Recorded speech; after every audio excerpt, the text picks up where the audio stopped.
Hello students. आज हम polity के जो फंडामेंटल राइट्स हैं उसका जो आर्टिकल नंबर 14 है उसको पढ़ने जा रहे हैं। ठीक है।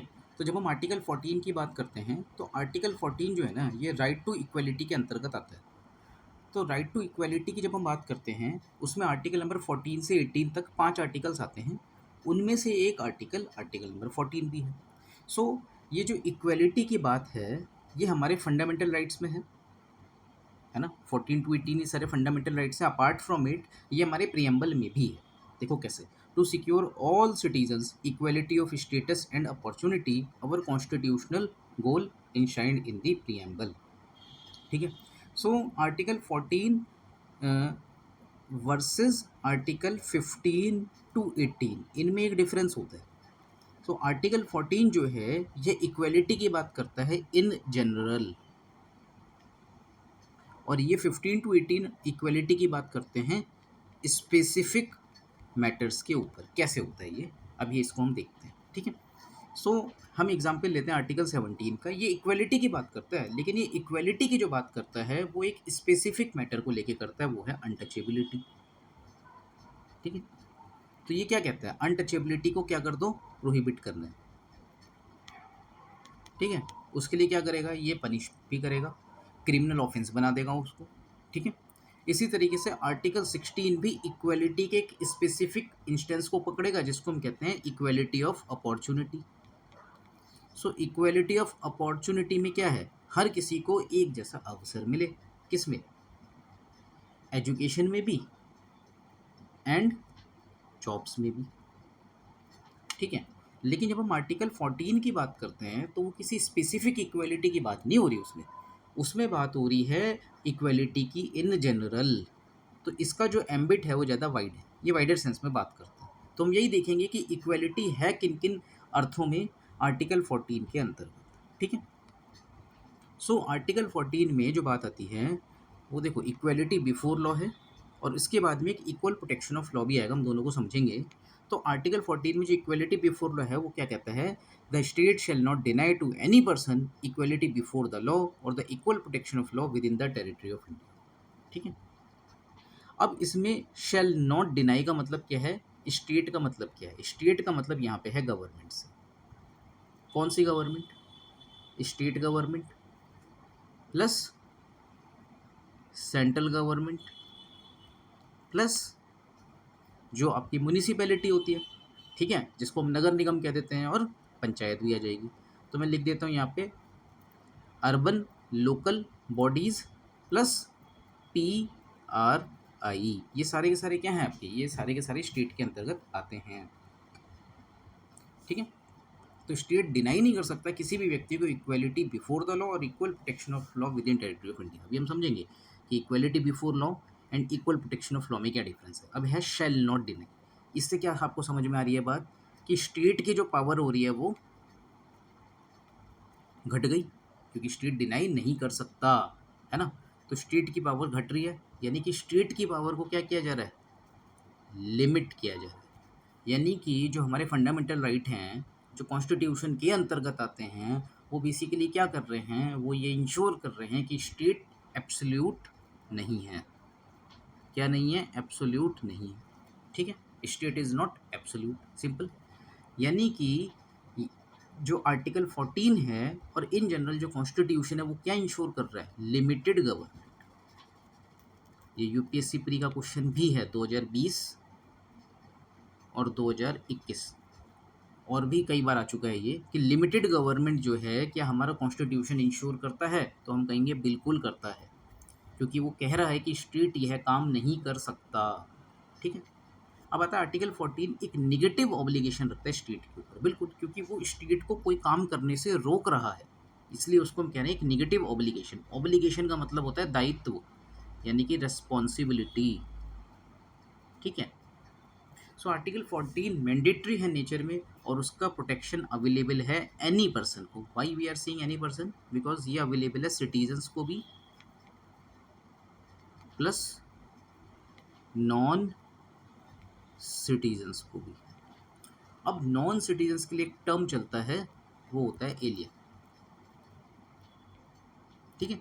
तो जब भी आप कोई बुक पढ़ोगे स्टैंडर्ड टेक्स्ट बुक, तो उसमें आपको एलियन वर्ड लिखा मिलेगा, मेरे इसमें पीपीटी में भी है वो। तो आर्टिकल 14 मैंडेटरी है नेचर में, उसका प्रोटेक्शन अवेलेबल है एनी पर्सन को। सो classification of persons into citizens and aliens यहाँ पे वैलिड होगा कि नहीं होगा? नहीं होगा। क्यों? क्योंकि हम तो कह रहे हैं किसी को भी अवेलेबल है। So it would be available also to the people who are not citizens of India. ठीक है। अब हम स्पेसिफिकली बात करते हैं कि इक्वलिटी बिफोर लॉ और इक्वल प्रोटेक्शन ऑफ लॉ में क्या डिफरेंस होता है। तो इक्वलिटी बिफोर लॉ का मतलब होता है कि कानून के सामने, कानून के समक्ष सब लोग क्या हैं? इक्वल हैं, बराबर है। अब इसमें क्या है, यह जो कॉन्सेप्ट है इसको हम कहते हैं निगेटिव कॉन्सेप्ट। क्यों? क्योंकि ये क्या करेगा? नो स्पेशल ट्रीटमेंट, ये किसी को स्पेशल ट्रीटमेंट नहीं देगा। ठीक है। मान लो कोई मर्डर किया है सलमान खान ने और कोई मर्डर किया है कॉमन मैन ने, तो दोनों को जो सजा होगी कानून के हिसाब से वो क्या होगी? बराबर होगी।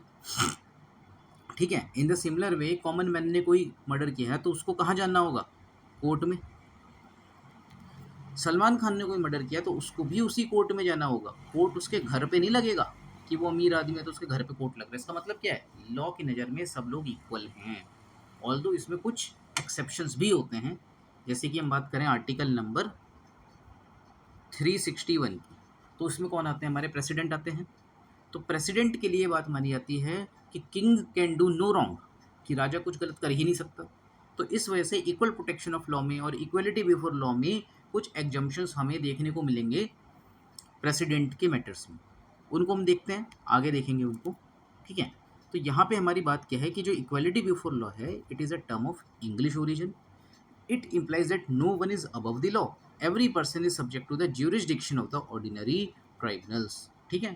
Term is negative in nature, which also suggests the absence of privileges in favor of any person. उसका हमने एग्जाम्पल के लिया, Salman Khan versus common man, है ना, कि दोनों के लिए बराबर कानून होगा। कोई भी मर्डर करता है तो सेम सजा होगी, एक ही कोर्ट में उसकी प्रोसीडिंग चलेंगी। ठीक है। अब हम बात करते हैं इक्वल प्रोटेक्शन ऑफ लॉ की। तो इक्वल प्रोटेक्शन ऑफ लॉ जो है यह बात करता है स्पेशल ट्रीटमेंट की। अब यदि ये स्पेशल ट्रीटमेंट की बात कर रहा है तो क्या ये राइट टू इक्वलिटी का वायलेशन है? बिल्कुल भी नहीं। क्यों? क्योंकि स्पेशल ट्रीटमेंट इसलिए ही दिया जा रहा है ताकि इक्वलिटी लाई जा सके। क्योंकि हमारे समाज में, इंडिया में या दुनिया भर में ऐसा हमें देखने को मिलता है कि कुछ लोग मार्जिनलाइज्ड हैं और कुछ लोग प्रिविलेज्ड हैं। ठीक है। तो इन मार्जिनलाइज्ड को आप मेन स्ट्रीम में लेके आना है। यानी मार्जिनलाइज्ड जो हैं अभी, ये जो प्रिविलेज्ड हैं उनके साथ में इक्वल हैं ही नहीं। तो अभी जब ये इक्वलिटी में खड़े ही नहीं हैं तो how you can treat them equally? आपके घर में भी जो बच्चा कमज़ोर होता है आप उसको क्या करते हो? स्पेशल केयर देते हो कि नहीं देते?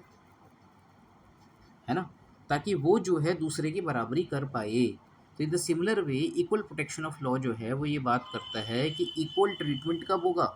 जब इक्वल सर्कमस्टेंसेज होंगे। तो जब तक इक्वल सर्कमस्टेंसेज नहीं हो जाता, you can not treat the people equally. जैसे कि SCs हैं, STs हैं, इनको रिजर्वेशन मिलता है ना।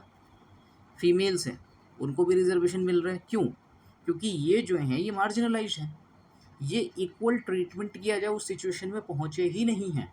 तो since there circumstances are different, therefore the treatment, the behavior which we would have with them would be different। और वो जो डिफरेंट बिहेवियर होगा वो किसके लिए होगा? इनको मेन स्ट्रीम में लेके आने के लिए। और उसी वजह से क्या आएगा? रिजर्वेशन। सो जो रिजर्वेशन का कॉन्सेप्ट है वो क्यों आया है? वो आया है इनको उस सिचुएशन में लेके आने के लिए कि इनके सर्कमस्टेंसेस भी वैसे ही हों जैसे कि जनरल कैटेगरी वालों के सर्कमस्टेंसेस हैं। ठीक है। तो इसी तरीके से हम कह सकते हैं कि reservation is there in article 40 but it is implicit. Why I am saying that it is implicit? Because explicitly, स्पष्ट रूप से आर्टिकल 14 में रिजर्वेशन कहीं लिखा नहीं है। But equal protection of law जो है वह इन्फर करता है कि रिजर्वेशन दिया जाना चाहिए। उसको हम क्या कहते हैं? Affirmative action. अफर्मेटिव एक्शन या फिर पॉजिटिव डिस्क्रिमिनेशन। ठीक है। सो ये टर्म पॉजिटिव है अपने नेचर में, which also suggest the applicability of uniform law for persons equally situated. ठीक है, अब कुछ केस स्टडीज़ हैं, जैसे कि equality before law vis a vis equal protection of law. Vis a vis का मतलब होता है कंपैरिजन। ठीक है, तो जो state of West Bengal versus Anwar Ali Sarkar case है 1952 का, उसमें सुप्रीम कोर्ट ने क्या कहा था, the two expressions equality before law and equal protection of law have no substantial difference. इनमें कोई सब्सटेंशियल डिफरेंस नहीं है। Both imbibe the idea of equal justice, violation of any of the two is bound to affect the other. Simple. तो equal protection of law is the natural corollary of the equality before law. तो अब इसी में इन्होंने ये भी कह दिया कि इक्वलिटी का मतलब होता है equal should be treated alike, not that unequals should be treated alike. ठीक है, तो ये जो कॉन्सेप्ट है इसको हम ये भी कहते हैं कि ये इक्विटी है, बेसिकली इक्विटी का कॉन्सेप्ट है। अभी हम समझते हैं इसको, ऊपर आओ। देखो, इक्वल प्रोटेक्शन ऑफ लॉ की जब हम बात करते हैं, ये काम करता है इक्विटी के ऊपर। ठीक, और जब हम बात करते हैं इक्वलिटी बिफोर लॉ की, तो ये बात करता है इक्वलिटी की। तो इक्वलिटी और इक्विटी, इनमें कुछ डिफरेंस होता है, वो क्या है? तो देखो भाई, 3 बच्चे हैं, एक 25 साल का है, एक 10 साल का है, एक 3 साल का है। अब इनकी जो डाइट है, फूड रिक्वायरमेंट है, वो अलग अलग है। लेकिन इक्वलिटी वाला क्या कहेगा, तीनों को एक एक चपाती दे दो। तो ये इक्वलिटी तो है, लेकिन इक्वलिटी होने के बावजूद ये जस्टिस नहीं है। 25 साल के व्यक्ति को ज़्यादा भूख लगती है, 3 साल के बच्चे की डाइट बहुत कम है ना? तो जब इक्विटी की हम बात करेंगे तो वो क्या कहेगा, वो ये कहेगा कि भाई जो 3 साल का है, 25 साल का है, 10 साल का है, उनको हम एक एक चपाती नहीं देंगे। 25 साल वाले को हम 3 या 4 चपाती देंगे, 10 साल के बच्चे को हम 2 चपाती देंगे, और 3 साल के बच्चे को हम 1 चपाती दे देंगे। तो हम इसमें किस बात का ख्याल रख रहे हैं, उनकी रिक्वायरमेंट्स का ख्याल रख रहे हैं। सो इक्वलिटी बिफोर लॉ जो है वो इक्वलिटी के कॉन्सेप्ट पर है। ठीक है, लेकिन इक्वल प्रोटेक्शन ऑफ लॉ यह इक्विटी के कॉन्सेप्ट पर है, जिसमें रिक्वायरमेंट कितनी है वह भी एक इम्पॉर्टेंट रोल प्ले करता है। जब आप लोगों के साथ में क्या करोगे, इक्वलिटी का बर्ताव करो। ठीक है, अब हम कुछ केस लॉज हैं उनको देखते हैं। अब इसमें क्या है, equality means equals should be treated alike and not that equals should be treated alike, unequal should be treated alike. यानी कि जो इक्वल्स हैं उनके साथ एक जैसा बर्ताव करो, लेकिन जो अनइक्वल्स हैं, जो इक्वल नहीं है, जो बराबर नहीं है, उनके साथ एक जैसा व्यवहार मत करो। फिर need of classification under article. तो absolute equality is impracticable as people are different from each other. तो ये बेसिकली जो कॉन्सेप्ट समझाया जा रहा है यहाँ पे, ये इक्विटी का कॉन्सेप्ट ही समझाया जा रहा है कि यदि आप एब्सोल्यूट इक्वलिटी लेके आओगे कि हम तो हर मामले में बराबरी लेके आएंगे, तो वो ठीक नहीं है। जो मेल हैं और जो फीमेल हैं उनमें भी डिफरेंसेस होते हैं, बायोलॉजिकल डिफरेंसेस भी होते हैं, तो उनमें एब्सोल्यूट इक्वलिटी की बात आप नहीं कर सकते। ठीक है, तो इसीलिए इसमें लिखा है कि एब्सोल्यूट इक्वलिटी इम्प्रैक्टिकेबल है, people are different from each other, उनके नेचर में, एफिशिएंसी में, कैपेसिटी में, पर्सनैलिटी में। ह्यूमन नीड्स ऑल्सो डिफर, लोगों की जो आवश्यकताएं हैं वो भी अलग अलग होती हैं। People also differ as regards to the requirement of particular office और place. So article 14 class legislation को प्रोहिबिट करता है, लेकिन रीजनेबल क्लासिफिकेशन में उसको समस्या नहीं है। क्लास लेजिस्लेशन क्या है, एक प्रकार का डिस्क्रिमिनेशन है जो अनडिजायर्ड है। उसमें आप क्या करते हो, उसमें आप कुछ लोगों को जो आपकी पसंद के हैं उनको पॉजिटिव ट्रीटमेंट देते हो, उनको प्रिविलेजेस दे देते हो। तो ये क्या है, ये एक बायसनेस है। और इसमें क्या है, रीजनेबल बायसनेस ये नहीं है, ये इलॉजिकल है और यह गलत भी है, ये मोरली भी गलत है। जैसे कि मान लो कि यूपीएससी का कोई व्यक्ति इंटरव्यू देने गया है, ठीक है, और इंटरव्यू लेने वाला जो है उसका रिलेटिव है, और उसने क्या किया, उसको उसके साथ में डिस्क्रिमिनेशन किया। डिस्क्रिमिनेशन कैसे किया, पॉजिटिव सेंस में किया, उसको अपने बेनिफिट दिया कि वो आपका रिश्तेदार है, और उसको अपने एक्स्ट्रा मार्क्स दे दिए। So you should biasness. ठीक है, आपने बायसनेस दिखाई है यहाँ पे, लेकिन वो जो बायसनेस है उसको आप क्या नहीं कर सकते, जस्टिफाई नहीं कर सकते, क्योंकि वो मोरली और एथिकली गलत काम किया गया है और उसमें आर्बिट्रेरीनेस है, उसके पीछे कोई फेयर लॉजिक नहीं है। ठीक है, तो इसमें लिखा भी है कन्फर्मेंट ऑफ प्रिविलेज और inflictment of penalty by arbitrary picking a few infringes equality. ठीक है, आर्बिट्रेरी मतलब मनमाने ढंग से कुछ लोगों को पकड़ लेना और उनको या तो एक्स्ट्रा बेनिफिट प्रोवाइड करना या फिर पेनल्टी उन पे लगा देना, ये गलत है। रीजनेबल क्लासिफिकेशन डिज़ायरेबल है क्योंकि उसमें रीजनिंग हुई है। रीजनिंग हुई है मतलब उसमें लॉजिक्स लगाए गए हैं, उसमें एनालिसिस हुआ है और उसके बेसिस पे तय किया गया है कि हमें क्लासिफिकेशन करना होगा, हमको डिस्क्रिमिनेशन करना होगा और ये इक्वलिटी को वायलेट भी नहीं करता क्योंकि regional classification is inevitable to achieve the specific ends. कुछ स्पेसिफिक एंड्स हैं यानी कि कुछ स्पेशल गोल्स हैं जिनको हमको क्या करना है, अचीव करना है, और उन गोल्स को अचीव करने के लिए ही ये रीजनेबल क्लासिफिकेशन किया गया है। ठीक है, जैसे कि रिजर्वेशन है, उसका जो स्पेसिफिक एंड है, एंड गोल क्या है, एससीज और एसटीज का रिप्रेजेंटेशन बढ़े और उनको मेन स्ट्रीम में लाया जाए और कास्ट बेस्ड डिस्क्रिमिनेशन खत्म हो जाए, तो उनको रिजर्वेशन दिया जाना एक रीजनेबल क्लासिफिकेशन है। ठीक है, और ये इनएविटेबल है ताकि हम कुछ स्पेसिफिक एंड्स को क्या कर सकें, अचीव कर सकें, प्राप्त कर सकें। ठीक है, अब R K Dalmia versus justice Tendulkar case की यदि हम बात करते हैं तो वो क्या कहता है कि किसी चीज़ को रीजनेबल आप कैसे मानोगे जब उसमें इंटेलिजिबल डिफरेंशिया होगा। इंटेलिजिबल डिफरेंशिया का मतलब क्या हुआ, डिफरेंशिया मतलब डिफरेंशिएशन और इंटेलिजिबल मतलब जिसमें आपने इंटेलिजेंस का प्रयोग किया है।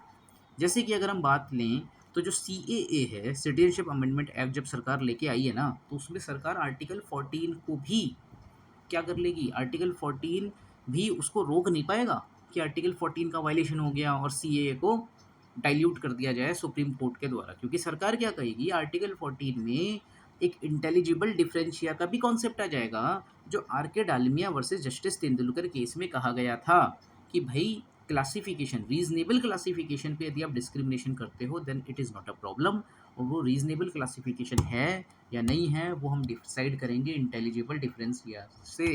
The classification and the object therefore must have rational nexus. Reasonable classification does not imply scientific completeness और लॉजिकल एग्जैक्टनेस। अब रीजनेबल क्लासिफिकेशन में आप सब कुछ लॉजिकल एग्जैक्टनेस में भी नहीं कर सकते। ठीक है, तो उसमें आपको बहुत सारी चीज़ें देखनी पड़ेंगी।